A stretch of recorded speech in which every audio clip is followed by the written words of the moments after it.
The following is part one of the 39th Congressional District Candidates Forum, organized by the Osher Lifelong Learning Institute at Cal State Fullerton. The forum was held on the Fullerton campus on April 10th. I'm Mike Stover. I moderated the forum. The 20 candidates from all political affiliations competing in the June 5 primary election were invited to participate. 11 candidates accepted our invitation. The 39th Congressional District is considered to be the most competitive congressional race in California. The Washington Post newspaper ranks the contest as one of the top 10 in the nation. The district is currently represented by Ed Royce, a Republican. Earlier this year, Mr. Royce announced his retirement. In 2016, voters in the 39th District supported Democratic Party nominee Hillary Clinton for president over Republican nominee Donald Trump. Because the 2018 election in this district will be without a Republican incumbent running for re-election, and because the district voted for a Democrat for president, this contest for Congress is considered a toss-up. The 11 candidates who participated in the forum were divided into two panels. They agreed in advance to the forum's rules. Their panel and speaking order at the forum were determined by a drawing immediately prior to the candidates' forum start. The first panel consists of 6 candidates. They are Dr. Mai Tran, Sam Jamal, John Cullum, Susie Leggett, Sophia Alexander, and Stephen Vargas. Each candidate was allotted a 2-minute opening statement and a 1-minute closing statement.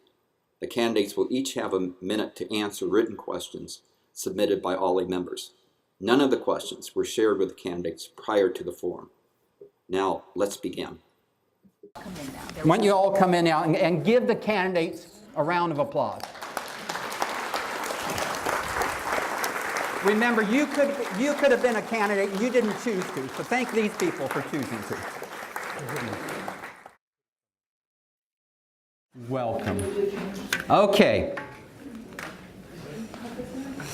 Again, that's the list of candidates who will be in one of the 2 panels today, and we'll repeat that from time to time. Okay, you have the written questions that we have submitted, came on that form. So let's start with the opening statements. Candidates, you have 2 minutes. This is the paddle lady. Please end your statements promptly. We start with, let's see. I'll go with the seated order. Okay. Start. Well, hello, everyone. I'm Dr. Mai Tran, and I have been a pediatrician practicing here in Orange County for 25 years. I'm running for Congress for 2 women who are near and dear to me. The first one is my daughter, Gracie, who I'm blessed to have after battling breast cancer twice and at the age of 46. Now, I am worried because of the vision that I think she sees of America is different than the one that I saw when I came to the U.S. as a refugee. You know, when that American soldier carried me off the plane, he represented to me the best of this land, a place where people are welcoming and caring of those in need. And that's not the vision of America I see today. The second woman who I'm running for is my 85-year-old mom. When my dad passed away, his last words to me was, take care of your mom, make sure she has good health care. So when I see that the Republican Party is really taking away from Medicare and some of her benefits, I am ready to fight. And that's when I decided to make sure I fight. Now I'm fighting because I've always been a fighter. Right? I fought to bring medical care to some of the remote regions of the world. I fought to build a medical practice that won the best medical group in Orange County for 2017. I've also fought to make sure that I bring health benefits to my employees, and we won the best workplace in Orange County in 2015. So I've been a fighter all my life. I have the compassion, the commitment, but also the skills and the expertise to make sure that we have quality health care to our families. Thank you. Let's give stopping on time. That's the only applause, by the way, we'll do, but that's just for the first person that could end on time, and you didn't. Mr. Jamal. Thank you, Mike. Thank you, OLLI, and thank you all for being here today. Looking forward to today's conversation. My name's Sam Jamal. I'm running here where I grew up. My childhood home is over in La Mirada, and been back in Fullerton the past 3 years after serving in Washington, D.C. for President Obama and in Congress as a chief of staff. And I'm running because we need new voices, and we need to figure out ways to bring our country together to build and address the big challenges we have ahead as a country. Right now, it doesn't take much to look in the newspaper or on social media and see we're divided. And those divisions at this point are definitely the wrong time, because we've got real challenges as a country. We have to deal with our national deficit, which Donald Trump helped increase. We have to deal with climate change. We have to deal with making sure health care is of high quality and affordable for everybody. Because the reality is we do have an aging population, and we have prescription drug costs that are getting too high and forcing so many families and seniors to stretch a dollar thin.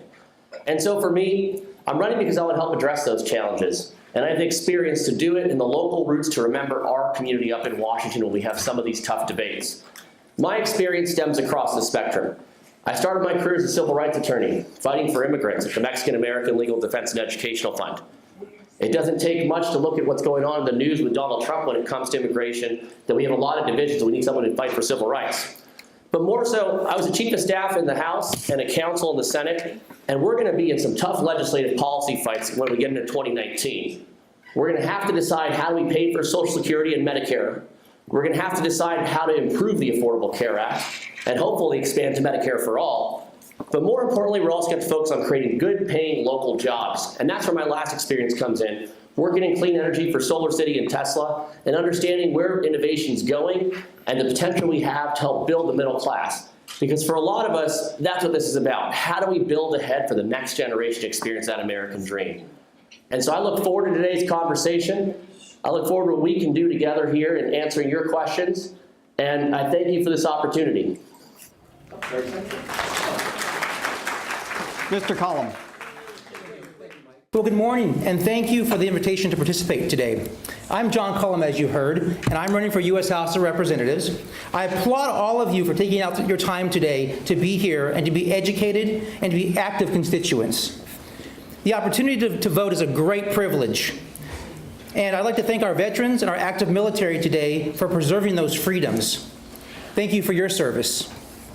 But as we share today, I would first say that Washington, D.C. is broken. Would you agree with that? Excellent. The people, you deserve better. The American people deserve better. Politicians continue to feud and fight with no resolutions in sight. The time for the career politician must stop.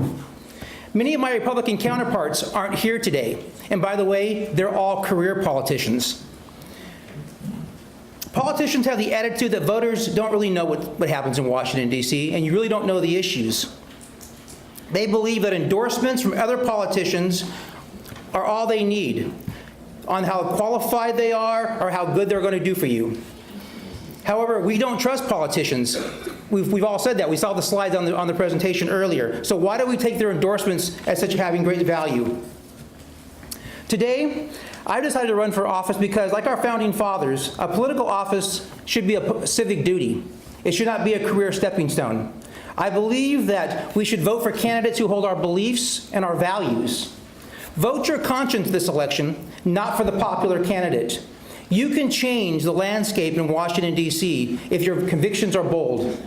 I promise to work tirelessly for you and for your interest, not for self-interest and not for special interests. Over the years, like many of you, I have gotten up every morning and gone to work. I, too, am an average American, trying to provide for my family, pay bills. I, too, worry about taxes and health care and the economy, and you deserve better. So, therefore, vote for John Cullum for Congress. I, Susie Park Leggett, was the first Korean American to work for the Speaker of the United States Congress. I came to understand how the Congress works. I have experienced This experience can be good for the constituents of the 39th Congressional District. My mission when elected is to fight to keep Medicare, retirement, Social Security, and nutrition assistance. More than 70% of Americans rely on those programs at some point in their lives. Congress made a promise, and I will fight to keep this promise. As a Korean immigrant, American citizen, I know the real America. It is kind, gentle, and generous. I believe in America first, but this must come with a real American spirit of kindness. With this spirit, we must reach out to help elderly DACA TPS beneficiaries and assist students with their loans and enact low-cost college education and repayment plan. It is also my dedicated mission to stop the gun violence, protect our school children from unauthorized gun users, while enacting meaningful gun legislation outlawing weapons of mass killings. I want to keep sportsmen's right to maintain sport weapons. Time? Time. 2 minutes. Ms. Alexander. Hi everybody and good morning. Thank you all for being here and being engaged and informed citizens, doing the duty of voting that veterans like myself and Steve and Gil serve to protect. To tell you a little bit about myself, I was raised in abject poverty by a single mother who was mentally ill. It was not the best of circumstances, and I was an idealistic young person at 18, so I enlisted in the military right after high school. I worked really hard, and I got top of my class in every technical school that I was in 6 times in a row. I won meritorious promotions and became one of the youngest second-class petty officers in the Navy and one of the youngest leaders on probably the single youngest leader on my ship. I led enlisted sailors every single day from the time that I was 19 years old to accomplish the missions that keep all of us safe. So after I got out of the military, I went to school at Fullerton College and immediately began to do the same thing to continue to be a leader and continue to serve my community. That's some of the things that are most important to me. I was elected at Fullerton College. I was earning 4.0 GPAs, and I was also elected the president of the Student Senate. I became involved in the state Student Senate, advocating for the 2.1 million community college students in America, and then won a $40,000 scholarship per year to UC Berkeley, and I studied political economy. And the reason I'm here today is because I was watching these forums, and I wasn't hearing candidates talk about, oh, never mind. I guess I'm on Mr. Vargas.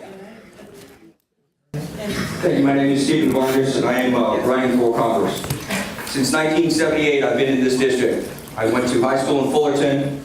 I served as the Placentia Boys and Girls Club president, and I'm an elected official twice in the city of Brea. I will be a leader you can count on. We're all tired of what's going on in Washington and the inaction, and I will be a leader that will show action and appreciate being here and appreciate you being here as well. I want to go over my background. I have government service. Besides city council, I serve the county. I'm the board of supervisors and executive assistant. I've served at the state level, the League of California Cities on the Transportation and Public Works Committee. And I've served at the federal level with Puerto Rican Federal Affairs as a community organizer. My community involvement includes Latino Advisory Board, as well as work at the county, the Housing Community Development, and the Orange County Library Board. I've been the commander of both the Brea Veterans of Foreign War, as well as the American Legion, and currently serve as the District 29 Adjutant. My professional work experience includes 13 years in the nuclear industry, as well as 7 years responsible for charitable contribution programs for a Southern California utility. I currently work at the El Segundo refinery as an environmental health and safety technician. I've been there for 17 years.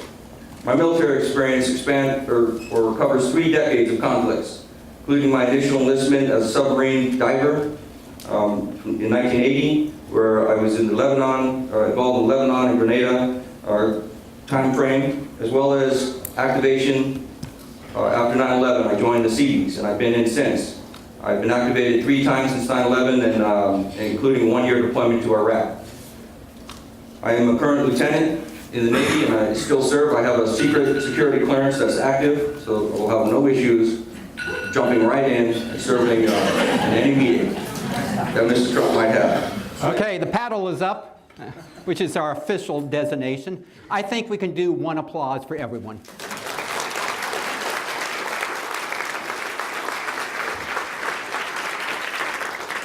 Okay, now here is the challenging part, questions. These questions have been submitted in writing. You do not know the questions. You do know the answers. We'll go in reverse order, starting Mr. Vargas. You have a minute each to answer each question. Now, you can pass if you want to. Probably no one's going to pass, but if you want to, you can pass a question or not use your full 1 minute. We will put up the sign at 30 seconds and at stop. Okay? Here we go.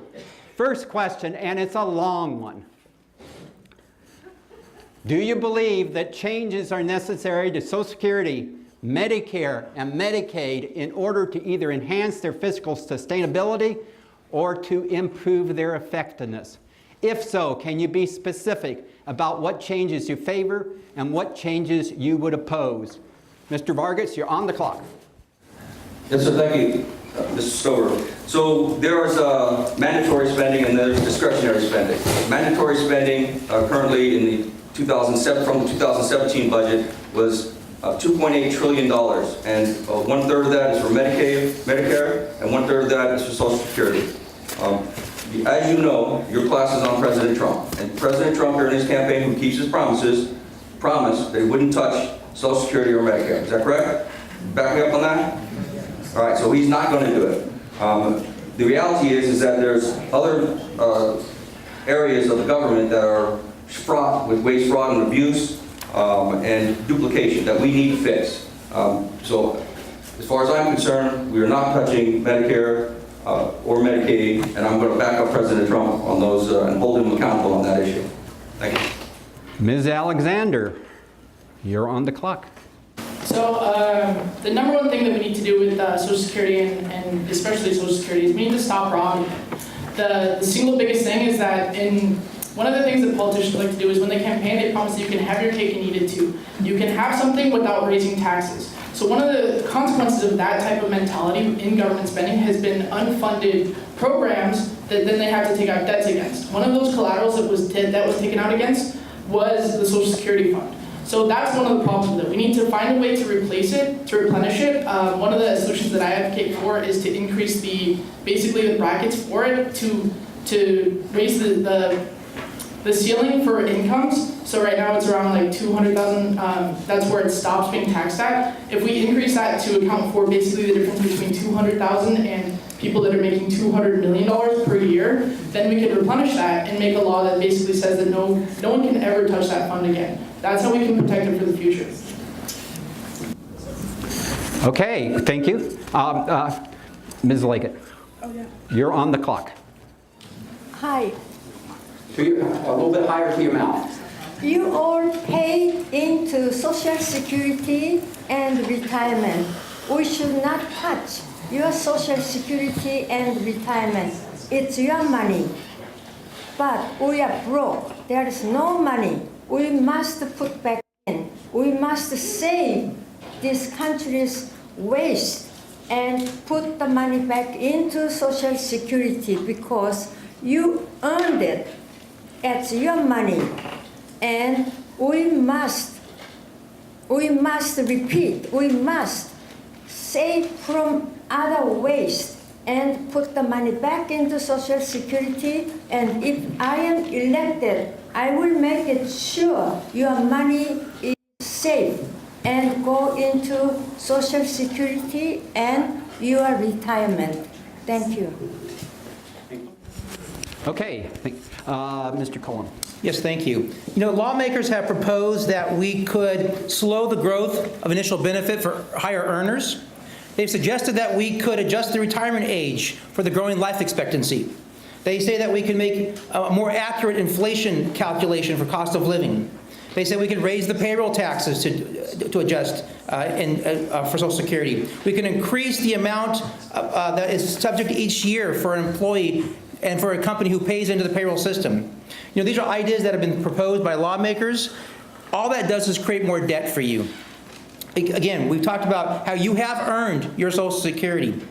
And I believe that we need to maintain that and sustain that. And as we create jobs in this country that are in the private sector, and we grow tax base, not increase taxes, but grow tax base, you can pay for things like Social Security. You can pay for things like health care. Because more tax base allows us to have additional funds in our budget. Like you have a budget, the more money we have in our budget, the more we can spend for those to ensure that we get these benefits long term. But I also think we need to revamp it and for younger people and create a 401k process similar to what we have today for the longevity.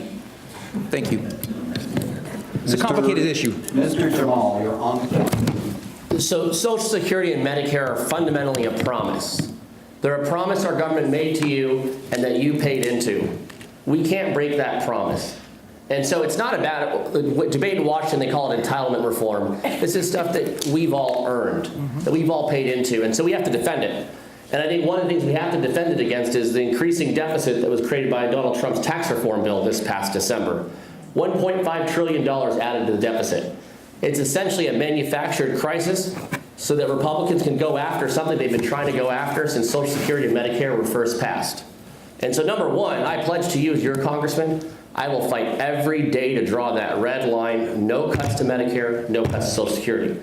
Number two, I'd look at repealing Trump's tax reform to make sure that our deficit doesn't get out of proportion here. But then also, when we're repealing that, we got to look at the jobs conversation. Making sure we're creating good paying middle class jobs so we have more people paying into Social Security, being able to pay more to Medicare. On the sustainability side also, I'd look at the payroll tax. Dr. Tron, before you speak, let me note that the timekeeper advised me that you did not get the full time for your opening statement. We will add that to your closing statement so that you'll have an equivalent amount of time. I don't know how many seconds, but we'll add that onto your close. Okay, Dr. Tron, you're on the clock. Well, Social Security and Medicare are really the lifeline for so many of our seniors. I mean, it really keeps a lot of our seniors out of poverty. 40% of the seniors would be in poverty without Social Security. Look, my mom counts on her Social Security check every month. Half of it goes, though, toward making payments for Medicare supplement. So we need, and I'll go more than just saying we're not going to cut. We're going to increase benefits. Let's increase Social Security minimum benefit to at least 125% above the poverty line. Currently, it's under. So we're going to make sure that we have increased benefits. How? Because we're going to find a way to sustain Medicare and Social Security. The way to do it is absolutely work on the Affordable Care Act. We need to improve it. Okay. Now, in terms of making sure that we have enough fund in our Social Security, we have to look at the way the tax system is done, and we need to reallocate it, make it more equitable. We need to cut the corporate tax down to like maybe 25 instead of 21, right? We don't need to go that low. We also need to make sure that we have people who continue to pay into the payroll Social Security tax. That would be the people who earn more than $400,000 a year, because right now they're not paying for that. I think we can do it by reallocating. And I'm going to use my extra minute now. Go ahead. Is that okay? Yeah, it's okay. Go for it. Because we really need to talk about the way our tax system is. And if we reallocate it, make some of the people who can afford to pay a little bit more so that the rest of us, my mom and her peers, can really have the money they need monthly to live on, but also to pay for their Medicare supplement. Because if you are a fixed income and half of it goes to Medicare supplement, My goodness, you want to have more benefit. And let's make sure our seniors stay out of poverty by getting the minimum benefit that they need. That's all I really need. Okay. We're now going to start with Ms. Alexander on the second round of questions, and then we'll go this way, and I'll keep you in order. Question 2, it's a pick one of 3. It's a members submitted questions on these issues related to foreign affairs: emerging nuclear threats, our relationships with other major powers, trade relationships. Please choose one of these issues and comment on how you would address it as a member of Congress. Ms. Alexander, you're on the clock. So I think I'm going to take emergency nuclear threats. We're all talking about North Korea when we're talking about that. And one of the cool things about what I got to do in the Navy is that I was an electronic warfare specialist, and what that translates into is that I was a missile defense expert. So in terms of like tactical strategic combat systems with the Air Force, with the Navy, with all of that stuff, that's what I did for 6 years, and I was one of the best in the entire fleet at that stuff. So in terms of coming up with solutions to the North Korea problem, I'm actually like really good at that stuff. And then it's kind of a weird thing. And so the other thing that I want to say is on trade relationships is that a good trade deal is good and a bad trade deal is bad. And the idea of a trade deal, what makes it good or bad, is if it creates jobs in both countries. So if it creates jobs in both countries, then we should go for it. If not, then we shouldn't. And it's also important to remember that not every part of a trade deal relates to the economy. A big part of that is also geopolitically related. The TPP was really hated because it was not great economically. Okay. Time. Thank you. Ms. Leggett, and that's your microphone. You're on the clock. Hi. Trade relations. Trade relations, I like to answer. First, when I was working for the Speaker of the House, we created free trade zones and free trades with U.S. and especially Far Eastern countries all over the world. At this time, the administration policy of trade caused Wall Street stocks go way down. And when I am elected, I will revive those trade relations, and we will solve the problems diplomatically, not with arguing each other. Thank you. Mr. Cullum, you're on the clock. Thank you, sir. Trade relations. We all love a healthy economy, whether it be when Clinton was president, whether when Ronald Reagan was president. When we all prosper when our economy does well. And trade is an important factor of how well Americans live and how well we prosper. So if you look at NAFTA, you look at the Pacific trade agreements that we've had recently, if you think about what's happened, we go in and we pick 3 or 4 countries and we make a deal with you and say, we're going to trade with all of you, Japan, China, whoever it might be. And I think that we need to have individual relationships with these countries. So when one country fails to do their obligation in trade, if you decide to drop them, you don't drop everybody else in the pack. You have individual contracts with each of your trade allies to ensure that America benefits. Because we all here think about what we want here at home. It's important that we get what America deserves. And for so often, we think about the world and what they get, but we suffer here at home. We have higher debts. We have higher unemployment because we... Focus on America is my key there. Thank you. Mr. Jamal, you're on. He's brutal. So I'm going to talk about our relationships with other powers, because I think foreign affairs is one of the more critical conversations that when we're doing this interview process functionally, which is what you're doing as we're doing these forums and having these questions, it's making sure we know what we're doing up there, because we're going to have a lot of tough decisions next Congress. Number one, we may be deciding what to do about the North Korean nuclear question. Number two, we're going to have to possibly deal with what to do about the Iran nuclear question. And I tie that in with the other portion because a lot of this does come down to being able to work with our allies. President Trump is, to say it lightly, not very good at playing well with others. And that's putting us in danger. It's putting us at danger in the sense that one tweet could put us on the brink of global war.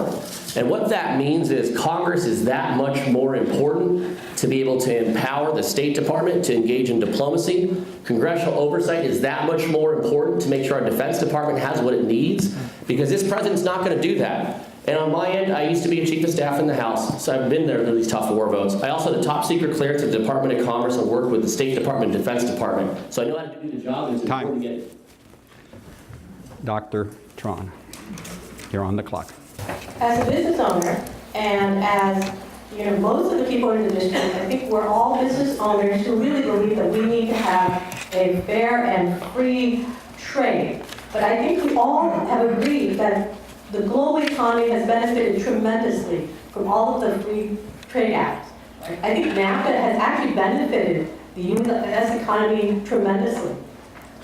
But it's not just the economy, it's also our relationships with our allies and making sure that through these trade acts, we have the ability to make sure that we have reforms so that we can keep protecting workers all over the world, but also American workers who get displaced. So we need to retrain them, right? But we also need to protect the environment. So through trade acts, I think that's what we're going to be able to do, achieve our leadership through making sure that we protect workers and the environment. But that's not what we're doing. We're currently having a trade war. Trade war doesn't benefit anyone.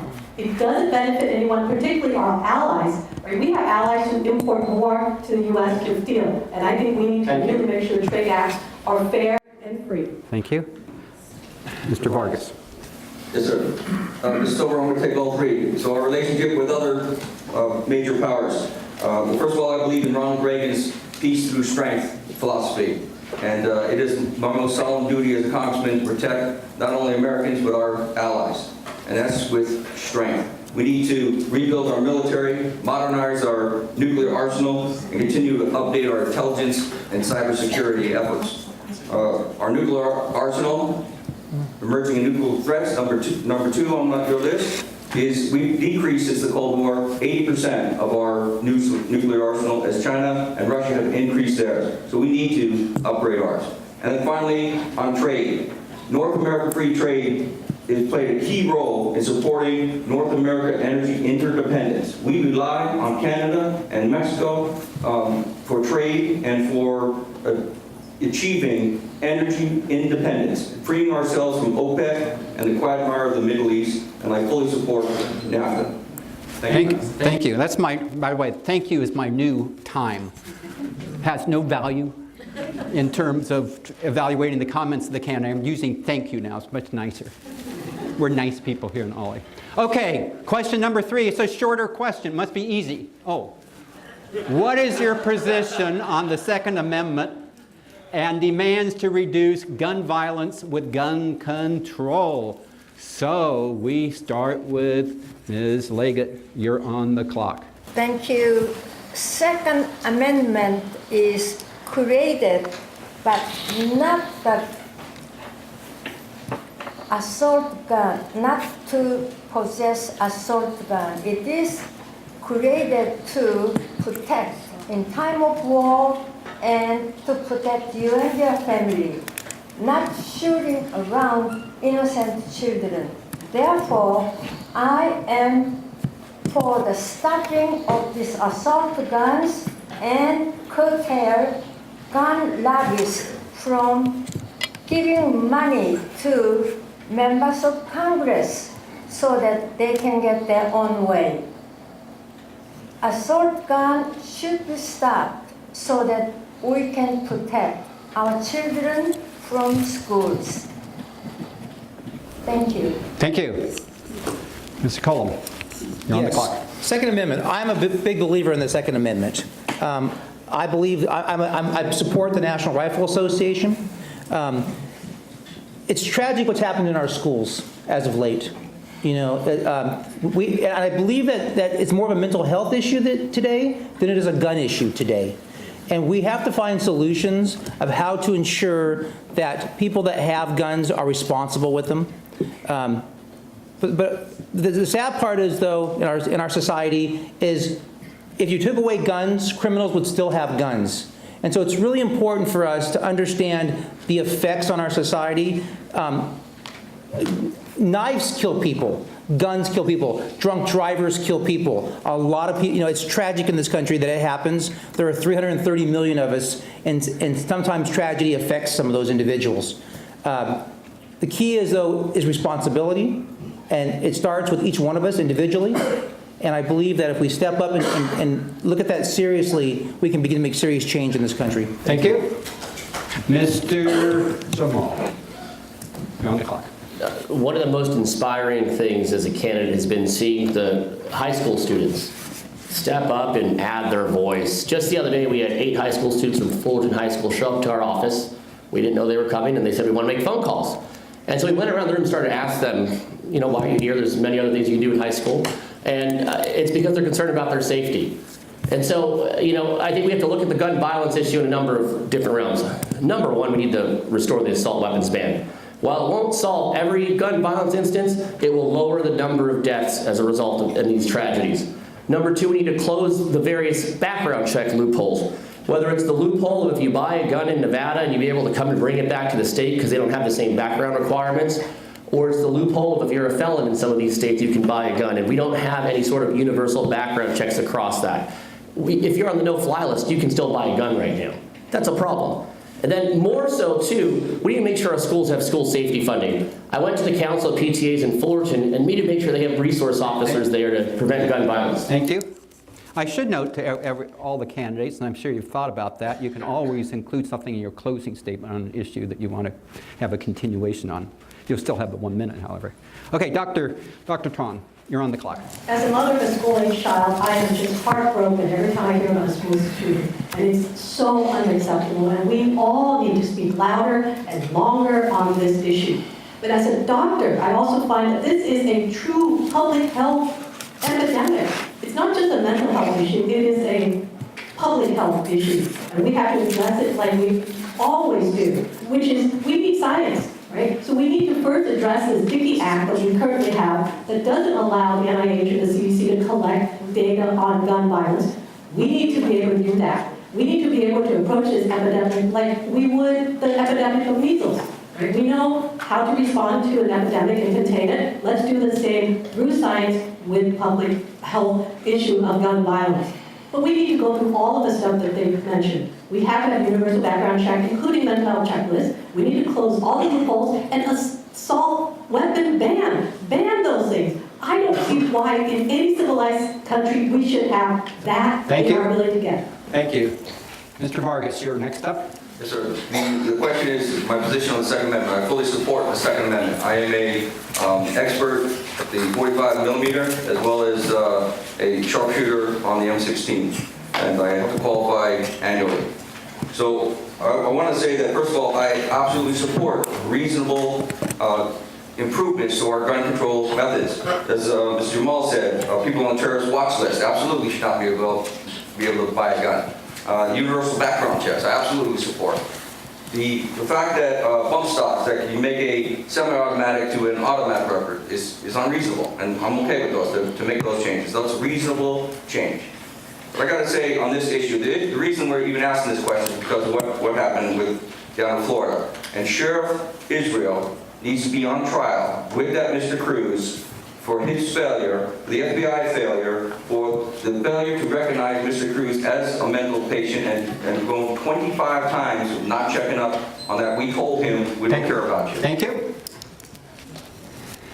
Ms. Alexander, you're on the clock. Okay, so, I'm sorry, Steve, I got an expert on both rifle and pistol, so. Since I was 16 years old, I own 3 firearms, I reload custom ammunition, I was a member of my ship's close quarters combat team, I'm trained to fight and kill other shooters on ships with firearms. There's 2 reasons in America that we have guns, and you can trace them back to the Constitution and the Federalist Papers, and one of them is foreign invasion, and one of them is to protect ourselves from tyranny. The third reason that gun owners often give is defensive gun use, and as an expert in offensive and defensive gun use, I don't think that's true. I've reviewed the statistics. The NRA is going off of completely outdated stats. That's one reason we need to repeal the Dickey Amendment and get the CDC studying gun violence. And then on the other side of things, there's lots of things that we can do to decrease gun violence. We can close the loopholes. There's a gun show loophole, there's a boyfriend loophole. We can raise the ages on firearms. I advocate personally for basically creating a lethality quotient to the kinetic energy of the round based on how many rounds it can fire per minute, and then raising gauges based on that. Thank you. Yeah. Okay. Another question. Are you ready? And we'll start, Mr. Cullen, with you on this one. Okay, another non-controversial issue. What changes to our immigration system, if any, should Congress adopt? What would be your position on DACA, sanctuary cities, and the wall? You're on the clock. Thank you very much. Immigration. In America, we are a melting pot of multiple countries. And that happened to Ellis Island many, many years ago. And since then, we have a legal process by which you can come into this country. In every other country in the world, you know, you don't come in illegally, and you don't stay. The sad part is administration after administration has ignored this issue, and now it's come to a point where somebody's not going to get what they want. And that's the tragedy of it. And it's going to impact lives, and it's going to create sorrow, and it's going to create tragedy. I do not believe that I believe those who are DACA need to return to their home countries. And that's a sad state that they have to do that at the stage of life that they're in. But we refuse to deal with it, and we have to deal with it at some point. We can't continue to ignore it. The sanctuary city, in my mind, is criminal. I believe California has overstepped its bounds, and that we're letting violent criminals from other countries find sanctuary here in California, and it's wrong. And thirdly, we're going to build a wall in the southern state to protect us from Thank you. terror and other issues. Thank you. Thank you. Thank you. Mr. Jamal, you're on the clock. Immigration is a very hot topic, obviously, going on right now. The Fullerton City Council last week just voted down to join the Trump administration's suit against our state, and I was proud to stand there with immigrant rights activists and community members from all across Fullerton to oppose that decision to join the Trump administration. Unfortunately, they tabled it, and the reason why is because things are changing. People want solutions, they don't want division. And in immigration right now, we have a president who's preaching division. When it comes to DACA, especially here in California, billions of dollars in our economy are coming from dreamers who we've invested in our schools, and are also giving back in our society. More so on comprehensive immigration reform. 75% of our agricultural workers are undocumented. We would cripple our agricultural economy if we went through with the Trump administration's plans on immigration. And lastly, on the wall, we already have functionally a wall built. We've spent billions of dollars there. Why not spend billions of dollars educating our workforce here and making sure our immigration system actually works? Because this is a part of our economy, and we can't let division dominate that. Dr. Tron, you're on the clock. I came to this country as a 9-year-old refugee. I was carried off the plane by an American soldier. That's the reception that I got as a child coming to this country. I was invested so much by this country to become the doctor that I am, and returning that and serving the community. We've already invested so much into our DACA recipients. They don't know any other country. This is their country. So let's give them the documents they need and really welcome them into our community of Americans who contribute. But also, let's just make sure, though, that the border is secure. I mean, we need to recognize that. We don't have to build a wall to do that. We can do it through many technological advances, like drones. We can definitely get better control with our border. But we need to streamline the process for legal immigration, and we need to continue to focus on family reunification as well as asylum seekers who need to have their applications processed in a quick and humane way. Thank you. Thank you. Mr. Vargas. So first of all, Republicans and Democrats are equal to blame on this issue. For 30 years, we've had inaction. And what we have to do is first stop talking about illegal and criminal. You have to know who these people are. The DACA recipients, there's 300,000 DACA recipients, or 800,000 DACA recipients. There's another 300,000 TPS, that's temporary protective status. 195,000 from El Salvador since 1991.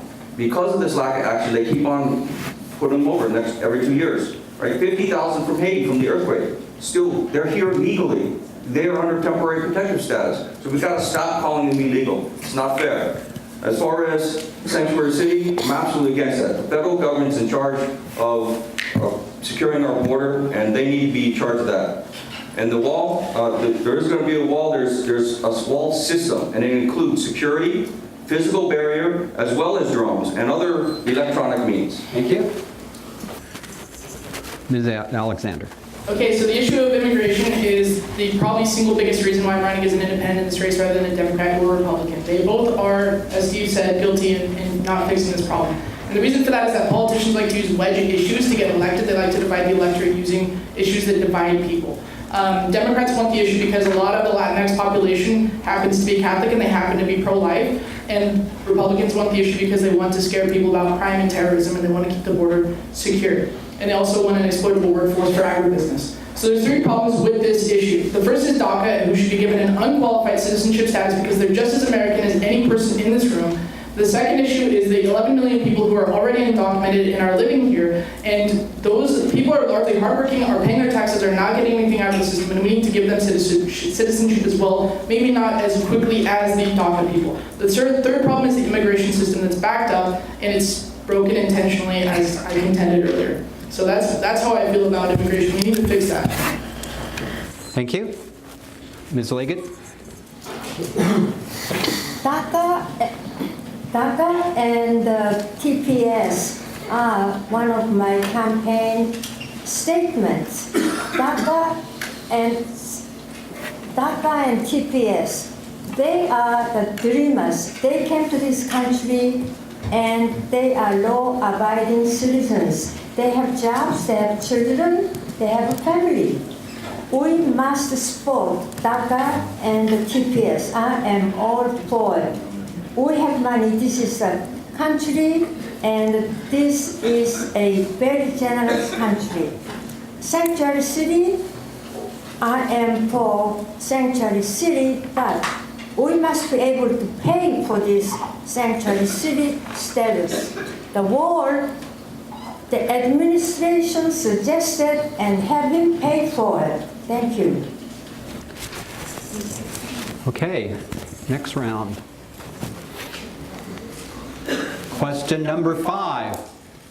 Do you believe that climate change is real and affected by humans? If so, what should Congress do about it? Mr. Jamal, you're on the clock. Yes, I agree with 99% of the scientific community that climate change is real. We shouldn't be having this debate. We should be having a debate on how do we adapt to climate change because it's already here. We've seen it with our wildfires locally. We've also seen it with the hurricanes and the flooding in other parts of the country. But then also, how can we prevent the worst of it? And this is, I think, where my experience comes in handy in working in clean energy. I saw where we are with the technology, and it's here. The challenge is the politics. And right now, the politics really drives how we're responding to climate change, if at all. We need to be investing in solar. And this is why I put together a plan to create an infrastructure fund in Congress that private and public funds can be used to have schools invest in transitioning to clean energy. Because 1, that creates jobs. 2, it lowers those electric bills. And 3, it actually starts to move the needle on climate change. And then in addition, we need to make sure to look at reforming our campaign finance reform system because that's one of the reasons why we haven't addressed climate change. I pledge to take no money from oil and natural gas interests for that very reason. Thank you. Dr. Tron, you're on the clock.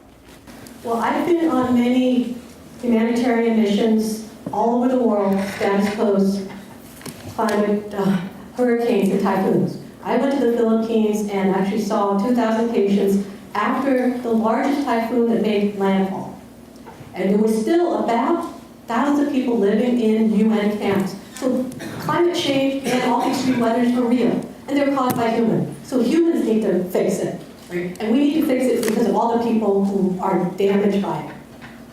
We need to have the right leadership, though, in the country as well as the EPA. We need to make people believe in science. So we need scientists back into the EPA. We need to rejoin the Paris Accord. We need to do that because we have to reclaim our leadership in this world when it comes to protecting the environment and protecting all of the humans who live here. And we need to make sure that we become less dependent on fossil fuel. So stop the subsidies to all of the fossil fuel companies. They don't need it. We need that. So that's what I would approach with the environment. Thank you. Thank you. Mr. Vargas. You're on the clock. Yes, sir, thank you. Climate change. So, climate change. I want to talk about, it's difficult, it's a difficult subject, but I want to speak specifically about what's going on here in California, and it affects climate change. Cap and trade. Cap and trade, you know what cap and trade is? Is that you set a limit on a refinery, for example, and then you trade for credits. So you can pay your way out of and purchase these credits so that you can continue to pollute. Well, we're doing that, the governor's doing this for the next 10 years here in California. So we're really not affecting climate change. If you want to affect climate change, you've got to put in rules and put in regulations and force manufacturers and industries to actually change the climate or change what's coming out of their smokestacks. Cap and trade and what politicians are doing right now is not effective and it's bankrupting our country. Thank you. Thank you. Ms. Alexander. So I believe that science is real, and the evidence is there that climate change is man-made and we do have an effect on it. This is an issue that honestly, if you guys know young people, it keeps us up at night. It's an existential threat to our planet, and we are the ones who are going to have to live through it. And I can't tell you how many times that I've commiserated with my millennial friends and asked them, like, hey, cheetahs are going to be gone, elephants are going to be gone, black rhinos are going to be gone, the Great Barrier Reef just died. It's really affecting us in our life and the future that we are going to have to live in and our children are going to have to live in. So one of the things about this is that it's mostly Republicans in Congress who are the problem. So I want to pass what's basically a bipartisan compromise. The college Republicans, 23 different clubs have come up with a plan to basically increase carbon taxes and affect the system through incentives and disincentives, as well as to remove some, in exchange, to remove some outdated prohibitions. And then in return for that, we give a $2,000 tax credit, carbon tax credit to all middle-class Americans. And I think that will help move the needle on the public perception of climate change. Thank you. Ms. Leggett. Hi, climate change. For instance, my late husband was big on protecting this climate change and environmental system. The solar system we have in this country is great, it's a beginning. But for instance, in South Korea, there is a solar system developed. It's one of the greatest in the country. We should learn how to adapt their system also. Climate change is a man-made problem, and we should man-make solving these problems. Thank you. Mr. Cullum? Mr. Cullum, yes, thank you. You know what? Climate change. I'm a Republican, right? So maybe I'm the problem. Maybe that's the issue. But you know, though, we all need to be responsible for our environment. You know, there's no doubt about that. That's true of everything in life. Responsibility is key, and we've forgotten sometimes. We haven't taught our youth to be responsible. I mean, that's one of the issues we should start off with. But if you look at, take renewable energy, for example. You know, we're saying that solar farms are the great thing to do, wind is a great thing to do. The question is, at what cost are we willing to spend for this? It's very, very expensive to do all these things. In addition, we're saying that batteries are the future. They want to create these batteries, and when they run out, where do they go? Into landfills. We're just, right? It's cyclical. So the solution that all the environmentalists are telling us are the answers are going to have long-term problems ultimately as well. So the question is responsibility. You know, the question is energy independence. The question is, you know, how do we really work together to find solutions? And the problem is we haven't worked together recently on both sides of the aisle to find solutions. And we need to start doing more of that. Thank you. We now go to the sixth question. It may be the last question, or it may not be the last question. I'll keep you all in suspense. Okay. Oh, it's a long one. Okay, this may take up all the time. Our efforts to retrain displaced workers as a result of the last recession were not very effective. With mechanization and artificial intelligence continuing to replace workers, what actions should Congress take to assure that people in the United States can have productive and fulfilling lives? Dr. Tran, good luck.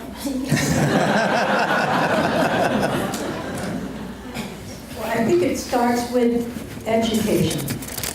I take care of young people. And I know that if we want to give them the ability to really be the workers of tomorrow, we need to start by educating them very well. And that is to start by making sure that we have an education that really is being taught by qualified teachers. So we need to really enforce and give our teachers the resources to really go and make sure our students are well educated.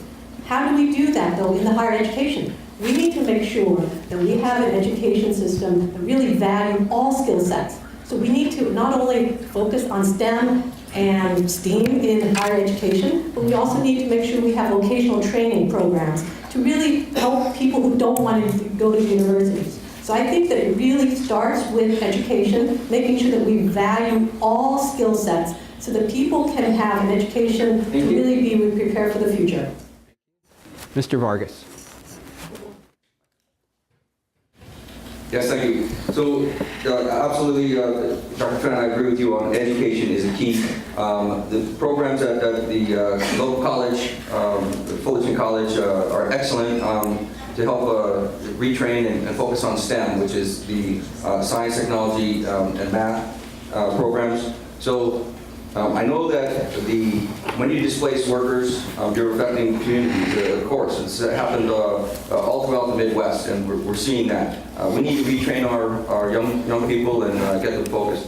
One of the things about IA, or artificial intelligence, that I fear, and will actively educate Congress about, is what else is being heard by Alexa? You ever think about that? When you get in your car already knows that you stop in the morning to go get a cup of coffee and where your work is. It already knows that. So we're giving away our rights by 1,000 cuts of amenities that we never asked for. Right? So I believe this artificial intelligence needs to be put in check. Alexa says thank you. Ms. Alexander. Okay, so this is something we talk about a lot in studying political economy and trying to figure out stuff out. There's actually 3 job shortages coming up on the economic horizon. The one is the one that gets talked about a lot, is the knowledge economy. That's the people who are college grads, that type of thing. The second is skilled trades, because baby boomers are retiring. Those jobs are not being filled in like the skilled technician or vocational work. And that's where Fullerton College and other vocational schools comes in. And the third one is low-skill entry-level jobs that are quickly evaporating, so there is no more ladder to enter the economy in the first place. So as far as retraining goes, my question is, some of these people have retrained once, twice, 3 times. Some of them have done work for 20 or 30 years in a hard blue-collar work, and their bodies are broken, and they don't want to retrain, they don't want to move. So how many times are we going to do this? So the answer comes from a 1930s essay from John Maynard Keynes, where he says the technology promises to free us from having to do labor. And the answer is, honestly, with automation coming in, we need to tax machines and replace it with machine tax, and then provide for a universal basic income for those workers who have been displaced and eliminated by automation. Thank you. Ms. Leggett. I agree with education, but we have a big country here. If you go to Northern California, there are big, big farms that not many people are working. We should be able to ship unemployed people to those farms and have them manufacture our rice, corn, wheat, tomatoes, and export. Those are the problems that we face. We are not using our land. Made in USA and exporting will stop our unemployment, and we will have incomes. Thank you. Mr. Cullum. Yes, thank you. I think when you think about technology, you think about the retraining workers, the key is still jobs, right? We have told every child in America, you can become the next CEO, go to college and get your education. But we haven't had the right education. I heard STEM was mentioned. Go to my website, I have a whole section on STEM, which is science, technology, engineering, and math. We need to train our children better But at the same time, we need to create jobs, even blue-collar worker jobs, which we've lost to China, and bring those back to America so Americans have more options in how they train themselves. If you look at the auto industry, we had the superior workforce on how to manufacture and put things together, and Made in America meant something, and we've lost that. If we bring those back and retrain those individuals, not only do we produce our own products with pride, we give people jobs and opportunities. But I'll tell a bad joke here. The question I have with robotics, if they're made in China and they come to the United States and they work, do they get DACA? That's the question I have. So that's all. And thank you. Mr. Jamal, you're on the clock. Automation really is an economic challenge that's starting to come and it's going to keep coming down the road. But then you also tie that into globalization and just the larger competition. And you know, when you look at these two issues, this is where healthcare costs come into play. And this is why I support Medicare for all. We're spending 19% of our gross domestic product on healthcare right now. The rest of the world's spending between 7 to 10%. That's going to make it next to impossible for our companies to compete. That's why you look at a Kimberly-Clark shutting down its doors. That's why you look at Boeing in their facility in Huntington leaving as well, one of their facilities in Huntington. We have to be able to help our businesses compete, so we have to lower those healthcare costs. In addition, we have to look at what this does mean, this new technology. You know, when you have Toys R Us leave and you're having more online sales, we need to then look at the market and train workers for the jobs that are growing. Clean energy is one. Solar, 250,000 jobs this past year. 2, nursing. We have an aging population. Let's make sure those workers are American workers we're training. And 3, training young people how to code to make sure that we're programming these machines as they do some of this new work. Thank you. And that will conclude the question portion of the first panel. In addition to George Clooney, we have our panel giving 1-minute closing statements, starting with Mr. Vargas and going that way.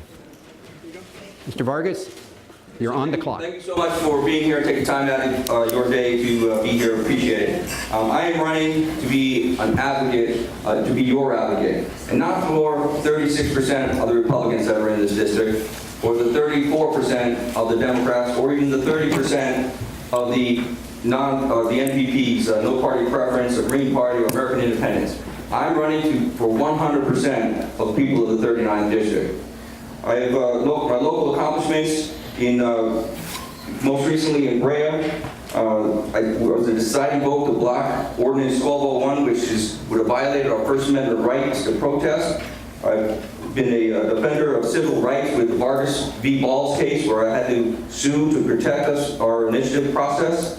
I've been in government service, a community volunteer, a small business owner, and a corporate professional. I am currently a military officer ready to move legislation forward. I'm a passionate family man and will never quit on you. Please vote Vargas on June 5th. Thank you. Thank you. Continuing to come down here. Ms. Alexander. So I guess the first thing I should do is apologize that my mom didn't teach me any responsibility. Anyways, so I want to talk about the two-party system and viability, because I know a lot of people aren't necessarily in love with either Republican or the Democratic Party, and I know that they've let us down a lot in the past 40 years. But one of the things that makes this race unique is that this is a race where an independent candidate can actually win. Because of the top 2 primary system and because of the large number of candidates, anyone can vote for anybody, and the threshold of voters to get into the top 2 primary is actually incredibly low. And that's why money is normally considered a measure on how to win elections and how important it is to win elections. I've been going out and knocking on doors since the end of January, and I've knocked on about 7,000 doors and spoken to 7,000 voters who like what I have to say, just like some of you like what I had to say tonight. I've knocked on more doors than almost every other canvassing organization in the entire district combined by myself. No one needs to pay me to do it. Thank you very much. Ms. Leggett. There is a song called If You Knew Susie, Your Voice of Experience in Congress. Susie Park Leggett, wife of former Congressman Bob Leggett, who served in Congress for 9 terms from Northern California. My experience, Chief of Staff for Speaker of the United States Congress, Executive Assistant and Administrative Assistant to Congressman Lester Wolf for many years. Executive Assistant for Congressman Herb Kenza. I can get your voice heard over the mess going on in Washington, D.C. because I've been there and done that. Elect me, cast a vote on June 5, please. Thank you. Mr. Cullum. Yes, again, thank you for having me today. You know what, today, I'm a student of history, and those in this room who are Ds are probably going to vote for Democrats. And those in this room who are Rs are going to probably vote Republicans. And those who vote Is, you lean one way or the other, and you probably already have made your decision on which party you're going to vote for. As I sit here, though, I would ask that you would look at your values and look at your beliefs. And again, I want to challenge you to vote for a candidate that's not popular, but holds firm to what you believe in and will serve what you believe, regardless of what side of the aisle you sit on. Because people that go to Congress need to work for you. I will dedicate myself to work for both sides of the aisle. I want to work across the aisle, which is, my own party looks at me like I'm crazy. But I think that that's important these days. And that's why it's important to have new leadership and to change the way America works, because you have the power in this room to change the Washington landscape. You have the power to make decisions. Don't ever let a politician tell you that you work for them. Thank you. For you. Thank you. Vote for John Cullum. Thank you, OLLI, and thank you all for the opportunity to listen to us. I grew up here. This is where I learned those lessons of responsibility. Bussing tables in La Habra and talking to teachers who were having a second job to be able to pay for their home. Taking classes at Fullerton College while working at the Brea Mall. I know the struggles of our community. I'm the son of immigrants. I can connect with a lot of our new residents here as well. And the reality is we need someone who can connect to us so they can fight for us in Washington. And on that second question, the fight matters. You have to know the job. I was the chief of staff in the House, worked in the Senate. I worked for President Obama at the Commerce Department. I know how to move policy, and unfortunately, in this moment of Donald Trump, you also got to know how to stop policy. I'm a civil rights attorney by training, and right now that training matters a lot for a lot of folks in our community. And so I'm ready to do the job on day one and fight for us. And I'll remember our folks here and make sure we're building for that next generation. Because this community and this country has given my family everything. My dad came here with nothing, was pumping gas at a gas station his first day here. And I want to make sure the next great American story of someone who comes here with nothing can build for their future. Sam Jamal, my website, sam4congress.com. I'll stay after and look forward to chatting. Thank you. Thank you. And our last closing statement, Dr. Tron. I began today's discussion with stories about two women who inspired me to run. So I'm running for every child who needs health care, every mother who worries about her family's health and well-being, every senior who worries about her long-term health care and retirement stability. And I'm running for every woman who's had to face sexism and sexual violence. These are the people I'm running for. And I have patients in every single city in this district. Now, because we haven't really had everybody participate in the Affordable Care Act, we need to make sure we strengthen it, right? So that no one's left out of the healthcare market, including children and seniors. Right? These are the working values that are important to the families in this district. Oh my, is that, okay, I think I get another extra 10. It can't happen to me twice.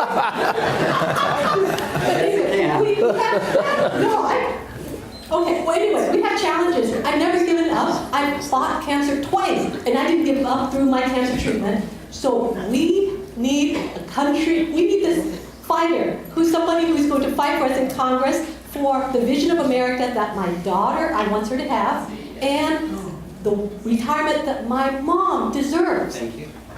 Thank you very much. Now, spontaneously, let's thank these candidates. You made this very, very interesting. We thank you for your participation. We invite you to stick around, to come back in the room if you like, to stay outside. You had the opportunity to put your campaign literature outside on tables. The one request we have to OLLI members, don't bring in the campaign literature to the second session. Wait, it will still be there. We'll still be there. We're trying to make no campaign, this is hard to say, no campaigning zone on your side, not on this side. Thank you very much. Thank you.